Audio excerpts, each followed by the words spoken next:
வணக்கம் மத்தோட பிஜேபி கட்சியை சார்ந்த நம்ம டைசி அக்கா அதாவது அவங்க ஒரு டைலாக் ஒண்ணு, அதாவது அவங்களோட ஃபேவரட் டைலாக், அவுத்து போட்டு நின்னா கூட திரும்பி பார்க்க மாட்டாரு அந்த மாதிரி ஒரு மனுஷன். ரொம்ப ஊர்வசி. அதுங்க மூணையும் அதே ட்ரெஸ்ல உன்னை நம்பி ஒரு நைட் விட்டுட்டு போலாம்.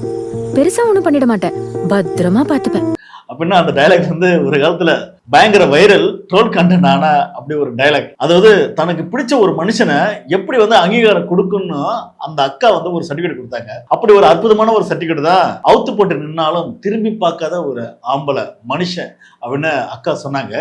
இன்னைக்கு பார்த்தோன்னா அக்கா வந்து ஒப்பாரி வைக்கிறாங்க. என்னக்கா என்ன பிரச்சனை போய் பார்த்தா, நம்ம அண்ணாமலை பத்தி என்னன்னா அவன் ஒரு சைக்கோ, அவன் வந்து ஒரு மோசமான ஆளு, என்னை வந்து இந்த பிளட்டி அப்படின்னு சொல்லி என்னை வந்து ஒரு ரூம்குள்ள பூட்டி வச்சு கிட்டத்தட்ட 1.5 மணி நேரம் வந்து என்னை வந்து டார்ச்சர் பண்ணான் அப்படின்னு ஒப்பாரி வச்சு குற்றச்சாட்டு வச்சுட்டு இருக்காங்க.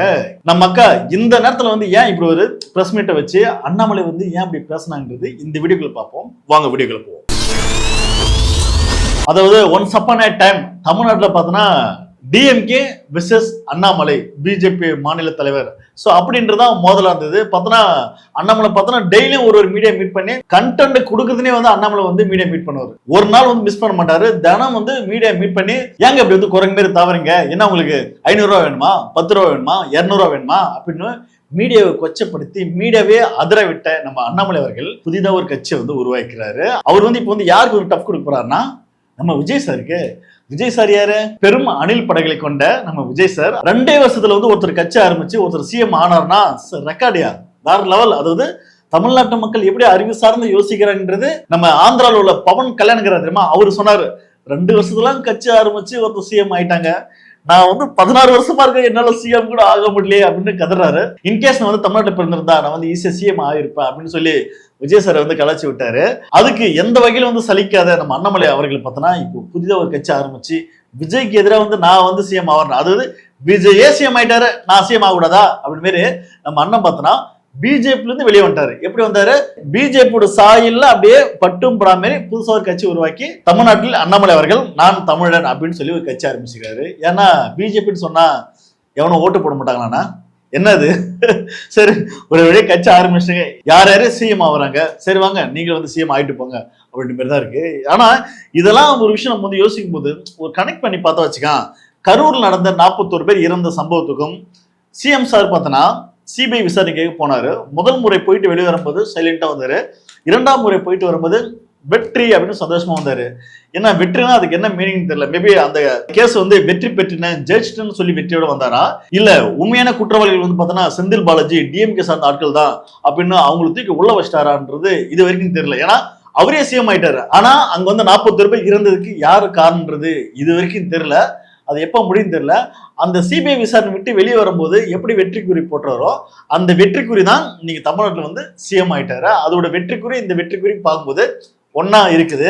அப்ப விஜய் வரதுக்கு முன்னாடியே அண்ணாமலை அவர்கள் பார்த்தோன்னா சிஎம் ஆகணும் அப்படியே துடிச்சிட்டு இருந்தாரு. இன்கேஸ் அந்த இவிஎம் மிஷின் மூலம் ஒரு ஸ்கேம் பண்ணி அவர் சிஎம் ஆகியிருந்தா மக்கள் ஏற்றிருப்பாங்களா?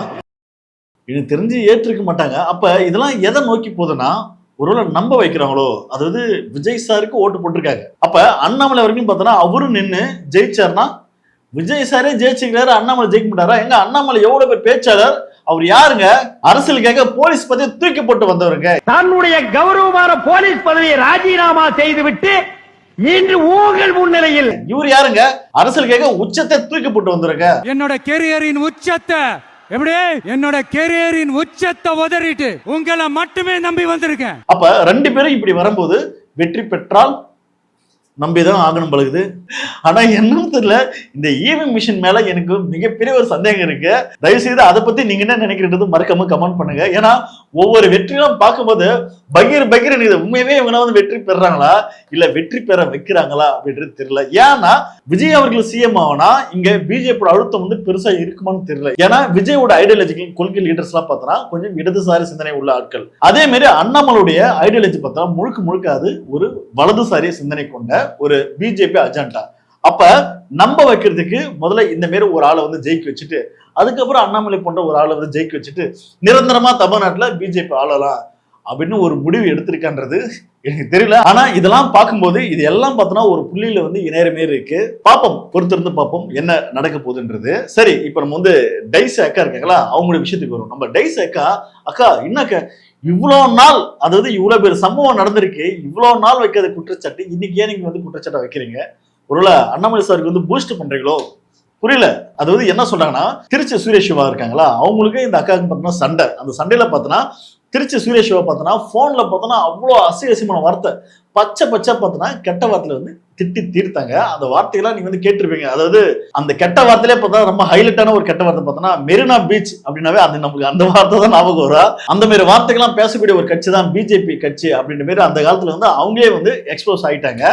சோ என்ன பிரச்சனைனா, இவங்க 2 பேரும் நடந்த பிரச்சனை பார்த்தோன்னா டைசி அக்கா பார்த்தோன்னா திருச்சி சுரேஷ் சிவா போன்ல திட்டும் போது அந்த அக்கா பார்த்தோன்னா ரெக்கார்ட் பண்ணிட்டாங்க. அந்த ரெக்கார்டை வந்து ஏன் நீங்க வந்து ரெக்கார்ட் பண்ணீங்க, பிளட்டி ராஸ்கல், ஏன் நீ வந்து ரெக்கார்ட் பண்ண? நான் பண்ண வேண்டிய வேலை நீ பண்ணிருக்கியா? எவ்வளவு தைரியம் உனக்கு, பொம்பளை நீ வந்து ரெக்கார்ட் பண்ணிருக்க, யாரை கேட்டு நீ வந்து ரெக்கார்ட் பண்ண? அந்த அக்கா சொல்லுது, சார் அவன் வந்து கெட்ட வார்த்தை அசியமா திட்டினா சார், அவன் திட்டுவான் தான், அவன் அடிப்பான் உதைப்பான், அதெல்லாம் நீ வாங்கிக்கணும், வாங்கிட்டு தான் நீ பிஜேபி நிக்கணும், யாரை கேட்டு நீ வந்து ரெக்கார்ட் பண்ண, பிளட்டின்னு சொல்லிட்டு கிட்டத்தட்ட 12க்கு மேல அந்த வந்து வார்த்தை யூஸ் பண்ணதா பார்த்தோன்னா நம்ம டைஸ் அக்கா பார்த்தோன்னா இன்னைக்கு ஒப்பர் வைக்கிறாங்க. ஏன்னா ஒரு வந்து ரூமுக்குள்ள சாத்தி வச்சு கிட்டத்தட்ட 1.5 மணி நேரம் என்ன வந்து எப்படிலாம் வந்து திட்டினாரு. அது வந்து ஒரு சைக்கோ விட ரொம்ப கேவலம். என்ன வந்து ஒரு பெண்ணுன்னு கூட பார்க்காம அப்படி திட்டினாரு. அந்த டார்ச்சர் தாங்க முடியாம எனக்கு வந்து பிபி ஏற்பட்டுருச்சு. பிபி ஏற்பட்டோடனே அந்த டேப்லெட் போட்டு தண்ணி குடிக்கிறேன். அந்த தண்ணி குடிச்சுட்டு வந்து கேட்கிறேன், சார் அண்ணாமலை ஜி என்ன ஜி ஒரு பெண்ணன் கூட பார்க்காம என்ன வந்து இப்படி திட்டுறீங்க? அப்படிதான் திட்டுவேன், அப்படிதான் திட்டுவேன். யாரு அந்த அக்காவே சொல்றாங்க, அப்படிதான் திட்டுவேன், அப்படிதான் பேசுவேன், அப்படிதான் பேசுவேன். ஏங்க திட்டாம நீ பொத்திட்டு உட்காரு. அதே மாதிரி ஒண்ணுக்கு இருக்கணும் ஆபீஸ்க்குள்ளே ஒண்ணுக்கு இருக்கணுமா? அதாவது அண்ணாமலை அவர்கள் வந்து தன்னை வந்து இன்னும் வந்து எப்படி நினைச்சுக்கிறான்னா, நம்ம வந்து ஒரு போலீஸ் அதிகாரி, அதாவது எவனை பார்த்தாலும் குற்றவாளி, ஒரு குற்றவாளி எப்படி வந்து ஒண்ணுக்கு போற மாதிரி வந்து போலீஸ்காரங்க வந்து அடிப்பாங்களா, அந்த மாதிரி பார்த்தோன்னா வர்ற கட்சிக்காரன் ஃபுல்லாரையும் பார்த்தோன்னா ஒண்ணுக்கு போடா அப்படின்னு மாதிரி ஆபீஸ்லயே வச்சு அடிப்பாரு நினைக்கிறேன். அந்த மாதிரி தான் இருக்கு. ஏன்னா அந்த அக்கா சொல்றாங்க ஒண்ணுக்கு இருக்கணும் அப்படின்னு சொல்லிட்டு ஒரு பெல் அடிக்கிறான். அடிச்சோடனே பார்த்தோன்னா அண்ணாமலையோட ஏடி ஒருத்தர் வந்து ஓடி வராராம். டேய் போன முறை வந்து எவன்டா வந்து ஒண்ணுக்கு இருந்தவன் அப்படின்றாரா, அவர் ஒரு பேரை சொல்றாராம். அதுக்கு முன்னாடி எவனா வந்து ஒண்ணுக்கு இருந்தவன் இன்னொரு பேரை சொல்றாராம். சோ அண்ணாமலை ரூம்ல யார் வந்தாலும் பார்த்தோன்னா ஒண்ணுக்கு தான் இருப்பாங்க பொழுது. ஆனா அது என்னன்னா ஆபீஸ் ரூமா இல்ல டாய்லெட்டா இல்ல எல்லாரும் ஒண்ணுக்கு இருப்பாங்களா அங்க வந்தா? சோ அந்த மாதிரி பார்த்தோன்னா நம்ம அக்காவையும் பார்த்தோன்னா ஒண்ணுக்கு இருக்கிற மாதிரி வந்து திட்டி தீர்த்துக்கிறாரு அண்ணாமலை அவர்கள். அதாவது பாதிக்கப்பட்ட பெண், அதாவது டைசி மேல வந்து நம்மளுக்கு வந்து ஒரு 1000 விமர்சனம் இருக்கு. ஆனா பாதிக்கப்பட்ட பெண்ணு யாரு? ஒரு பெண்ணை வந்து பச்சை தரைகுறையா ஒருத்தர் பேசுறாருன்னா நீங்க யாரை எதிர்த்து கேள்வி கேட்கணும் அங்க கேட்கணும். அதை விட்டுட்டு எதுக்கு நீ வந்து ஆடியோ ரெக்கார்ட் பண்ண அப்படின்னு கேக்குறது எந்த வகையில் சார் நியாயம் சார்? என்னடா அண்ணாமலை அவர்களே என்னங்க இது?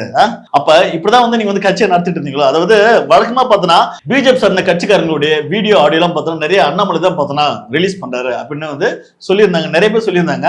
அதுல பார்த்தோன்னா தமிழ்நாட்டில் பார்த்தோன்னா ஸ்பெஷலிஸ்ட், அதாவது ஆடியோ வீடியோ கரெக்டா குவாலிட்டியா எடுக்கக்கூடிய ஒரு டேலண்ட் பர்சன் யாருன்னா நம்ம அண்ணாமலை ஜி தான் அப்படின்னு சொல்லி பேர்லாம் வாங்கினாரு சோசியல் மீடியால.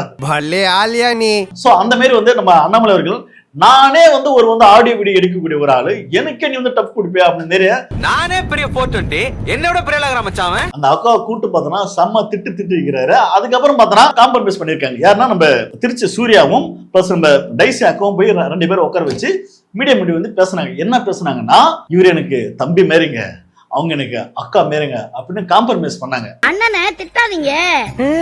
அண்ணன் ஆமா பாஸ், தங்கச்சி எனக்கு ஒரு கோட்டர் வாங்கி கொடுத்து மேட்டரை முடிக்க சொன்னாங்க. அப்படி காம்ப்ரமைஸ் பண்ண வாய் இன்னைக்கு வந்து அந்த அக்கா சொல்றாங்க அவன்லாம் எனக்கு ஒரு அண்ணனா, சி அவன்லாம் ஒரு நாய் அப்படின்னு சொல்றீங்க. அக்கா என்னக்கு அது? அன்னைக்கு என்ன சொன்னீங்க, இவர் எனக்கு வந்து தம்பி மாரி. யாரு? திருச்சி சூர்யா வந்து எனக்கு வந்து தம்பி மாதிரி, எங்களுக்குள்ள இதுல வந்து ஜகஜம், நாங்கெல்லாம் கெட்ட வார்த்தை பேசிப்போம். அடி வாங்குவே நீ அடிச்சுக்க சீப்படா சிப்பாடி. ஓகே மச்சான் சொல்லு மச்சி. அவன் குடும்பத்தை பத்தி நான் தப்பு பேசுவோம், என் குடும்பத்தை பத்தி இவன் தப்பு பேசுவான். தங்க மாதிரி செல்ல மாதிரி. உங்க அப்பன் பேர் சோமாரியா? ஹலோ சாரி அவர் பேர் மாரியப்பன். அப்ப உங்க அம்மா பேரு கருமாரி. எப்படி குடும்பமே சேர்ந்து வாரம் கூழ் ஊத்துங்களா? வலிக்கலையே இதெல்லாம் எங்களுக்குள்ள ஜகஜம் அப்படின்னு சொன்னீங்க. இன்னைக்கு வந்து இப்படி ஒப்பாரி வைக்கிறீங்களாக்கா, என்னங்க அது?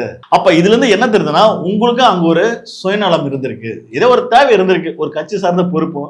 பிஜேபியில வந்து நம்ம திட்டினா கூட அடிச்சா கூட வாங்கிப்போம், எவ்வளவு கழிவு ஊத்தலாம் பரவாயில்ல, ஆனா நம்ம பிஜேபியில நம்ம இருக்கணும்.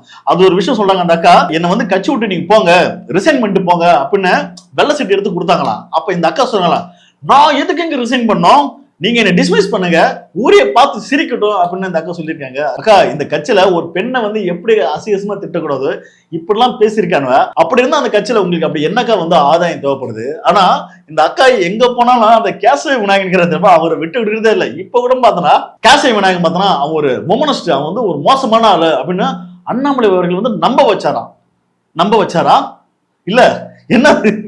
உண்மையா சொல்ற, கேசவ விநாயகர் வந்து ரொம்ப நல்லவர் உத்தமர்னு ஸ்டிக்கர் ஒட்டுற ஒரே ஆளு நீங்க தாங்க. அன்னைக்கு நீங்க ஸ்டிக்கர் ஒட்டினீங்க, இன்னைக்கு நீங்க தான் ஸ்டிக்கர் ஒட்டுருக்கு. தெரியல உங்களுக்கு கேசவ விநாயகர் என்ன மாதிரி தொடர்புன்னு எனக்கு தெரியல.